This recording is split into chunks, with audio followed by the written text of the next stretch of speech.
At bago nga natin ituloy ang ating kwentuhan kung ano ang nangyari sa akin sa pagkatapos ng una kong trabaho, dahil nga pagkatapos ng 2 taon, nag-announce na sila foreclosure. Saluhan muna ninyo akong ubusin ang aking ginataang puso ng saging na may papaya na nilagyan ko ng malunggay, at pagkatapos ipinirito ko yung aking ginawang tuyo na dalagang bukid.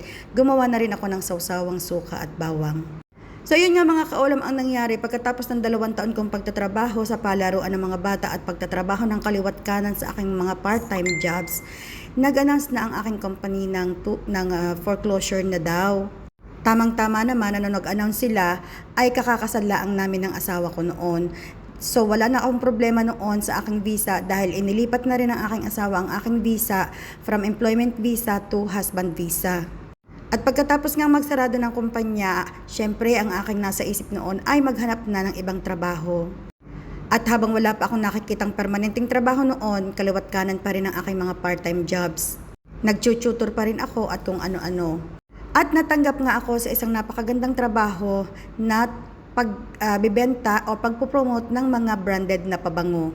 Malaking company, kaya lamang ang naging problema namin, araw-araw iba't ibang mall ang aking pinupuntahan, iba't ibang mall ang aking dinudutihan sa pagpopromote o paglo-launch ng mga branded na pabango. At sinusundo ako ng asawa ko sa gabi pagkatapos ng trabaho dahil normally ang trabaho ng mga nagpo-promote ng pabango ay natatapos alas 10, alas 11 o alas 12 ng gabi. Dumating ang oras na napapagod ang aking asawa dahil iba't ibang mall nga ang aking pinupuntahan at napapagod din ako dahil nga ang layo ng sinusunduan sa akin ng asawa at napupuyat talaga kami. Hanggang pagkatapos ng 2 buwan kong pagtatrabaho sa pabango, pinahinto na ako ng aking asawa at sinabi na magpahinga na muna daw ako sa bahay para daw mabuntis agad ako. Labag man sa aking kalooban dahil hindi ako ang taong kailangan talagang nakaupo lang sa bahay nang walang kita. Ako ay nag-stay pa rin sa bahay ng 3 buwan at nagpahinga dahil alam naman natin na sa Arabic na family, kailangan pag ikinasal ka na, magkakaroon ka kaagad ng anak. Lalo na at may mga edad na kami ng mga panahong iyon, kailangan na namin maghabol sa oras para magkaanak kami. Lumipas ang 3 buwan na nasa bahay lamang ako at hindi pa rin talaga ako nabuntis at nagpasya na talaga ako, sabi ko sa asawa ko, mag-a-apply ako ng trabaho. At natanggap naman ako sa isang napakalaking Swedish company at nagtrabaho ako doon ng 2 taon. Habang nagtatrabaho ako doon sa sales o ako ay natanggap bilang isang customer service assistant, may nakilala akong isang African at nag-introduce sa akin ng kanyang sarili at sinabi kung gusto ko raw mag-apply sa Canada, matutulungan daw niya ako dahil nagtatrabaho daw siya sa agency na nagpa-process ng papeles papuntang Canada. Nung oras na iyon, pabakasyon kami ng Pilipinas dahil ako ay hindi pa nakakauwi ng Pilipinas ng 5 taon simula nung ako ay pumunta sa Dubai. So sabi ko doon sa kausap ko, itatry kong mag-apply o itatry kong pumunta sa kanilang agency pagkagaling ko galing bakasyon sa Pilipinas dahil kako 5 taon ako hindi nakakauwi. At pagkarating ko nga galing sa bakasyon ay pumunta ako sa agency at nagtanong ako kung ano ang trabahong para sa akin. Nagkataon na may offer silang trabaho at inumpisahan ko na ngang mag-apply. Hindi ako noon seryoso, akala ko okay lang, madidinay, ganito ganyan. Pero nagtaka ako at sa aking gulat, 1 buwan at kalahati lamang ay natapos lahat ang aking papeles. Pero bago ako pumunta sa Canada, sinigurado ko na ang aking anak ay may mag-aalaga na kapamilya ko din. Ako nga pala mga kaulam, habang nagtatrabaho noon sa sales, ako ay nagbuntis na noon at ako ay nagkaanak na ng isa, ang aking panganay na si Mariam. Going back, 7 buwan pa lamang akong buntis noon, kinuha ko na ang panganay kong kapatid sa Pilipinas para siya ang mag-aalaga sa aking anak. Ang katwiran ko kaysa babayad pa ako sa ibang tao, bakit hindi na lang kapatid ko matutulungan ko pa at makakasama ko pa. At siguradong alam ko magiging maayos ang kalagayan ng anak ko. Kaya nagpasya na rin ako noon pumunta ng Canada dahil alam ko hindi ibang tao ang mag-aalaga sa anak ko dahil nandun nga ang kapatid ko at saka ang kanyang asawa na kasama ng asawa ko sa bahay. Ang plano namin noon ay pagka 2 taon, susunod ang mag-ama sa Canada at doon na kami maninirahan. Pero habang tumatagal ako sa Canada, pinag-uusapan namin mag-asawa kung ano ang klase ng buhay na meron doon at hindi sumang-ayon sa akin ng aking asawa na doon kami manirahan. Unang-una, hindi rin talaga pwede at ayaw talaga kaming payagan ng aking biyanan. Iyak siya ng iyak dahil pag doon na raw kami tumira sa Canada, hindi na raw niya makikita kami at lalong-lalo na daw ang kanyang apo. Nakaramdam ng awa ang aking asawa sa kanyang ina at sinabi sa akin huwag na muna dahil talagang ang aking ina ay sobrang iyak talaga, naaawa ako sa kanya at matanda na. At pagkatapos nga ng 3 taon kong paninirahan sa Canada, nagpasya na rin akong bumalik ng Dubai at dito na ulit manirahan. Dahil talaga namang idinasal ko, sabi ko kung saan ako nararapat, doon mo ako dalhin. Alam ko nung time na yon gusto ng Diyos dito talaga kami sa Dubai. Hindi ko rin alam kung bakit, wala naman nakakaalam kung bakit, sinunod ko na lamang kung ano ang kalooban.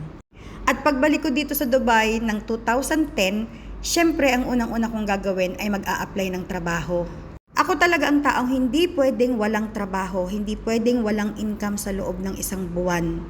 Dahil ipinangako ko sa aking sarili na hanggang nabubuhay ang aking magulang, hindi ako titigil ng pagtulong sa kanila at pagsuporta. Nakahanap ako ng trabaho noon na magmamanage ng isang napakalaking palaruan na naghahawak ng birthday parties events para sa mga bata.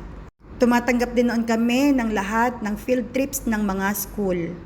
At pagkatapos ng ilang buwan kong pagtatrabaho, 8 buwan, ako ay nabuntis naman sa aking pangalawang anak. Hindi naging madali ang pagtatrabaho ko sa events habang ako ay buntis dahil talaga namang tinatapos namin 56 events sa isang linggo. Akyat baba ako sa aming trabaho. Kapag kulang sa host, kahit buntis ako, kahit sobrang laki na ng tiyan ko, nagho-host pa din ako.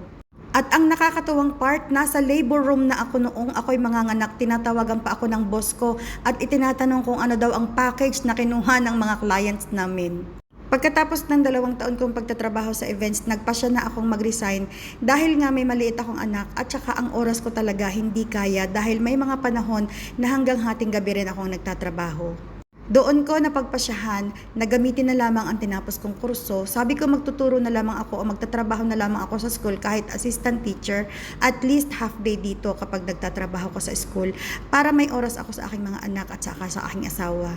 Hindi agad ako nakapasok sa mga school dahil medyo mababa ang offer ng mga panahong iyon para sa assistant teacher. At nung time na iyon, dahil hindi pa sila tumatanggap ng mga Filipino teacher. So nagtrabaho muna ako sa isang opisina na ako din ang nagmamanage dahil pinagkatiwalaan din ako ng may-ari na i-manage ang kanyang office. Noon niya ako sinabihan na kailangan kong kumuha ng driver's license dahil lagi niya akong inuutusan kung saan-saan pupunta para umattend ng kanyang mga meetings. Siya rin ang tumulong sa akin para magbayad at makakuha ng driver's license. Pero sa hindi inaasahang pangyayari, may mga pangyayari talaga na hindi mo talaga akalain na mangyayari sa isang trabaho na hindi ko talaga nagustuhan, kaya nagpasya na rin akong umalis dahil hindi ko talaga kayang pakisamahan ang kanyang buong pamilya dahil akala ko siya lamang ang aking pagsisilbihan, buong pamilya pala. Mahirap magtrabaho sa isang kumpanya na ang amo mo ay higit sa 5. Hindi mo talaga kakayanin ang workload sa isang araw kung lahat ay sa iyo ipapaasikaso. At doon na talaga ako nagpasya na puspusang mag-apply sa mga eskwelahan, ayusin ang aking mga documents, lahat ng aking transcript of records para makapagturo na ako sa mga schools. At doon ako natanggap bilang assistant teacher sa isang nursery school. Nag-umpisa ako bilang assistant teacher hanggang pagkatapos ng 1.5 taon, na-promote na ako bilang junior teacher. Laking tuwa ko talaga dahil hindi lahat nabibigyan ng pagkakataon na ma-promote, lalo na't ang mga kasama mo sa trabaho ay hindi mo kalahi at talaga namang mga puti. Natuwa ako dahil kahit papaano magagamit ko na ang aking pinag-aralan at yun naman talaga ang aking major. At tumagal ako sa nursery na yon ng 5 taon hanggang nag-lockdown nga ng 2020. Kauna-unahang ipinasara dito ay ang mga nurseries. Pagkatapos nga noon, 6 na buwan akong walang trabaho dahil wala talagang mapasokang trabaho nung panahong lockdown. Hanggang sa wala akong choice, may nag-offer sa akin bilang assistant teacher ng isang napakalaking eskwelahan.